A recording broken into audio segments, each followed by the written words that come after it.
At my wedding, my mom took the mic for a sweet speech.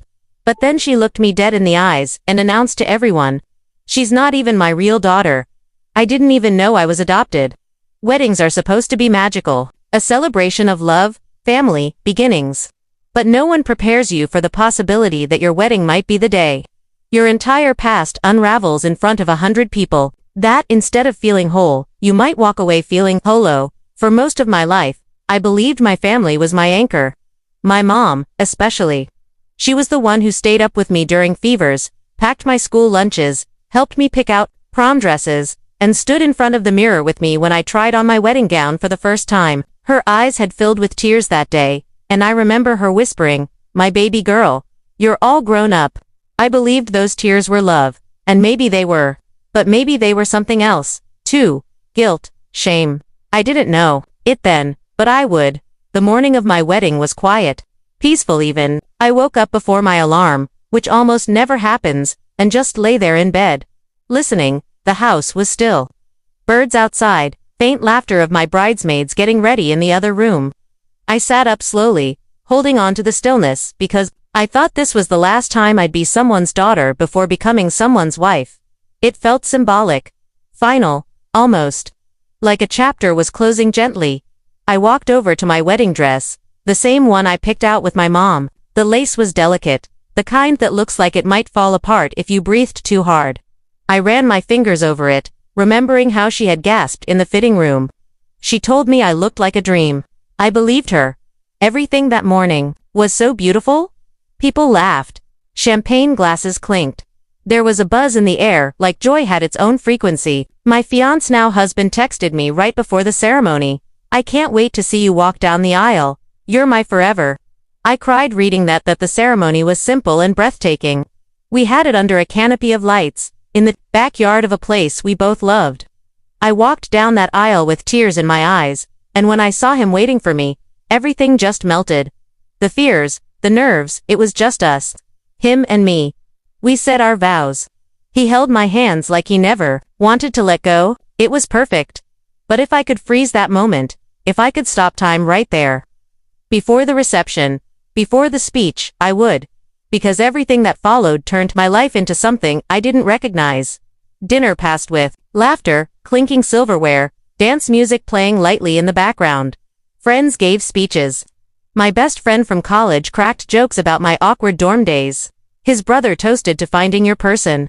My uncle cried while talking about how proud he was of me. Then my mom stood up. I was expecting a heartfelt toast. She'd always been eloquent, poetic even. I smiled when she picked up the mic. But she didn't smile back. Her face was unreadable. Not sad, not happy. Almost like she had made a decision, and there was no going back. She cleared her throat, took a sip of water. Then started, "Thank you all for being here today to celebrate my daughter and her new husband. It means the world to us." To me, she looked at me. Her eyes were glassy. I assumed she was emotional. I've kept something inside for a long time. Something I thought I could carry to my grave. But I realized today, watching her step into this new life, that she deserves the truth, not just as a wife, but as a person. I felt a shift, like the air thinned. "You were adopted," she said. The room froze. I didn't understand the words at first. My husband turned to me slowly, his eyes searching mine for explanation, but I had none. "We never told you. I thought it was for your own good. I thought protecting you meant hiding it. But I was wrong. And I'm sorry I couldn't move." I felt like someone had ripped the floor out from under me. She kept talking, but I couldn't hear her anymore. Her voice was a distant hum. All I could hear was my own heartbeat, pounding in my ears. Everyone's eyes were on me. People whispering. My relatives shifting uncomfortably in their seats. Guests exchanging glances. I wanted to disappear. I wanted to run, but I couldn't move. My hands were trembling. My vision blurred. Was this real? Was this a cruel joke? Was she drunk? But no, she was composed. Dead serious. She had chosen this moment, this day, to tell me that everything I thought I knew about my life, my identity, was a lie, and she did it with a calmness that felt almost rehearsed. Time slowed down. Everything became surreal. The laughter that had filled the reception just minutes ago was gone. What remained was silence so loud it hurt. I looked at my mom. still holding the mic like she hadn't just blown up my life in front of friends, family, co-workers, people who had no business being witnesses to something so personal. I didn't even hear the end of her speech. I was too far gone. My body sat frozen in that chair, but inside, I was falling, spiraling, shaking. What did she mean? Adopted? Since when? Why now? I tried to stand, but my legs felt like jelly. My husband reached for my hand, but I pulled away, not because I was mad at him but because I didn't know who I was anymore. And the last thing I wanted was someone trying to comfort a stranger. I stumbled outside. I don't remember how I got there, if someone followed me, if I pushed open the door myself. I just remember the air. Cold, crisp, real. I could finally breathe, even if every breath hurt. People started to come out after me, slowly, hesitantly. I could feel their eyes. I could hear whispers, distant and sharp. Did she really not know? Why would her mom say that now? Is this even legal? A few of my friends hovered nearby, but no one said anything. What could they say? I sat on a wooden bench under the fairy lights we'd hung the night before. I remembered laughing with my fiancés as we strung them up, making fun of how tangled they were. Now, I felt like the one tangled up. In lies, in confusion, in betrayal. Then my mom came outside. I looked up at her, waiting for her to say something, maybe that it was a joke, a misunderstanding, a dream, but no. She sat beside me and said, "I thought this was the best time." I couldn't believe her. "You thought my wedding was the right time to tell me I'm adopted?" She nodded. "You were starting a new life. I thought you should know the truth before then." I shook my head. I couldn't believe it. I wanted to scream. I wanted to cry, but all I did was whisper, "Who are my real parents?" She paused, then she answered, "We don't know much. It was a closed adoption. You were left at the hospital. We waited years before we could finally call you ours." I had a million questions, but all I could manage was, "Why didn't you ever tell me?" She looked away. "I was scared you'd stop loving me." That hit me because deep down, I still loved her. Even through the betrayal, the humiliation, the raw confusion, I still loved her. That made it worse. Somehow, because love doesn't erase the damage, it just makes it heavier to carry. My husband eventually came out and sat on the other side of me. He didn't say much, just held my hand, gently this time, like he was waiting for permission to be there. I didn't pull away. We sat in silence for what felt like hours. A bride, a husband, and a mother. All shattered in different ways, and the worst part, the night wasn't even over. I didn't sleep that night. After the reception awkwardly wrapped up, and yes, we cut it short, I sat in my childhood bedroom staring at the ceiling. Surrounded by wedding gifts I could no longer appreciate, my white dress was wrinkled in the corner, makeup streaked across my cheeks, and my heart. It wasn't broken, it was scattered. I didn't know which piece to pick up first. The texts poured in. Some guests sent awkward apologies. Others sent shallow messages like, "Well, you're still you." But I wasn't. I didn't feel like me. Who was I now? Who had I ever been? That night, my husband sat beside me quietly.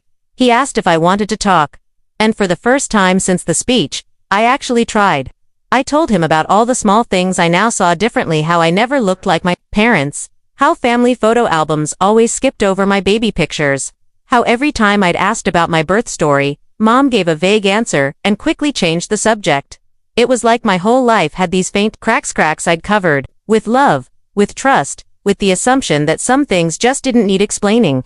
But now those cracks were canyons, and I was standing at the edge, looking down into everything I didn't know. The days after the wedding were a blur of avoidance.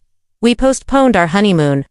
I couldn't stand the idea of celebrating something when I didn't even feel whole. My mom kept calling, texting, even sending voice notes, begging to talk. I ignored them all, until she showed up at our apartment. She was standing outside the building. When we came home from a doctor's appointment, I was so stressed my hair had started falling out in chunks. Her eyes were red, face pale, but I didn't care. I walked past her and unlocked the door. Then she whispered, "Please, just 5 minutes." My husband looked at me like he'd support whatever I chose. And against every bone in my angry, aching body I let her in. She sat on the couch like a guest in her own daughter's life. She explained how I had been left at the hospital as a newborn. No name, no note. Just a blanket and a heartbeat. She and my dad had been trying to conceive for years. Failed IVF, miscarriages. Heartbreak after heartbreak, she said when they heard about me. Something just clicked. They knew they had to raise me. They signed the papers. They brought me home, and then they buried the truth. She said they always meant to tell me when I was old enough. But I never was, I guess. I went to kindergarten, then high school, then college. And somehow, the secret just kept aging like a quiet ghost in our house. But why the wedding, Mom? Why then? She broke down, I thought. I thought it was symbolic. You're becoming someone's wife. You deserve to enter that with nothing hidden. And I didn't want to die with that lie between us. I stared at her. For a moment, I wanted to forgive her. I wanted to crawl back into that childhood version of myself who just wanted her mom to hold her, but I couldn't because she chose spectacle over sincerity. She chose her relief over my dignity. And that's what I told her. You didn't tell me because I deserved to know. You told me because you couldn't carry it anymore. She looked like I slapped her, but she didn't deny it. She just nodded, silently, tearfully, and then she left. Over the next few weeks, everything unraveled. People I hadn't spoken to in years started messaging me. Family drama spilled into Facebook comments. My aunt messaged me a 3-paragraph apology on behalf of the family. A cousin sent me a link to a therapy website. Even my biological curiosity exploded. I started Googling how to request adoption records, DNA testing for closed adoptions, what if my birth parents don't want to be found? Each search made me feel like I was cracking open a new layer of myself I'd never explored, and the weirdest part, some days, I felt free, like for the first time, I wasn't living inside someone else's idea of who I was. Other days, I felt like a stranger in my own skin. I'd look at childhood photos differently, the birthday parties, the school plays. I'd study my mom's face. Was she always lying? Or was she just scared? I didn't have answers. Still, Dawn single quotes it took me nearly 2 months to even say the word adoption out loud without choking on it, not because I was ashamed of being adopted, but because I felt robbed of the chance to discover this on my own terms. Robbed of trust, robbed of identity. After weeks of emotional fog, I sat down with my dad for the first real conversation since the wedding. He had stayed silent during everything. No messages, no calls, just absence. We met at a park bench not far from the one where I sat crying on my wedding night. The moment I saw him, I could tell this had aged him. His eyes were tired, sunken with guilt, maybe even fear. He didn't hug me. I didn't offer one. We just sat, and then he said something I'll never forget. I should have stopped her. That night, years before, 100 times, he told me he had wanted to tell me when I was younger, especially during those teenage years when I felt out of place, when I used to ask why my hair didn't look like mom's, or why I had weird ears. He wanted to say something every single time. But he was afraid of what that truth would do. Afraid that I'd leave them. That I'd look for someone else to call mom and dad. It hit me how much of this was rooted in their fear, not my fragility. They were scared I'd stop loving them. Scared the truth would make me less their daughter, but by hiding it, they made me feel like I never truly was. I asked him one final question. If mom hadn't said it at the wedding, would you have ever told me? He didn't answer. He just looked down, ashamed, and that silence was my answer. A month later, I took a DNA test, not because I was desperate to meet my biological parents, but because I needed to fill the void that had been created. I needed something that belonged to me and me alone. 2 weeks later, I got matches. A distant cousin, a possible aunt, no parents yet, but clues. I began piecing together a family tree that I was never meant to see, a map of bloodlines that were mine, even if they'd never held me, never named me. I sent one message, then another. One day, I got a reply from a woman named Linda. She confirmed she was my mother's sister, my biological aunt. She told me my birth mother had died 5 years ago from cancer. She'd been in her early 40s. Her name was Sarah, and she had given me up when she was 18. Terrified, unsupported, and pressured by her own parents. I don't know what I expected to feel. Sadness, maybe, closure, perhaps, anger, but all I felt was a strange grief for a woman I never knew, and for the version of me that could have existed in a parallel life. Linda sent me a photo. It was Sarah, holding a guitar, sitting on a porch, freckles like mine, curly hair like mine, same crooked smile. I stared at that picture for hours, then cried for days. After all of it, the lies, the truth, the silence, I still didn't hate my adoptive parents. I know that sounds impossible, But love doesn't work like math. It's messy, it's layered. It remembers the good, even when buried in the bad. But I did need space, and I took it. 6 months of distance, no birthdays, no holidays, just me. Learning who I was without them. Learning who I wanted to be. My husband supported me through it all. He never once made it about him. He just held me, listened, showed me love that wasn't conditional on secrets or control. And then, one day, I reached back out to my parents. We met, we talked, we cried. I told them I forgave them, not because they deserved it, but because I deserved peace. I'll never forget what my mom said at the end of that conversation. I hope one day you can think of me again as your real mom. And I replied, not coldly but honestly, you are my mom, but I'm also allowed to mourn the mother I never had, and the version of myself I never got to know. Today, I still wrestle with identity. I still flinch when people say, you look just like your mom. And sometimes, I still look in the mirror and wonder where I really come from. But I've learned this. We don't get to choose our origin stories, but we do get to write our next chapters, and mine. It starts with truth. Not perfect, not painless, but real, and that's enough. That's finally, beautifully, enough.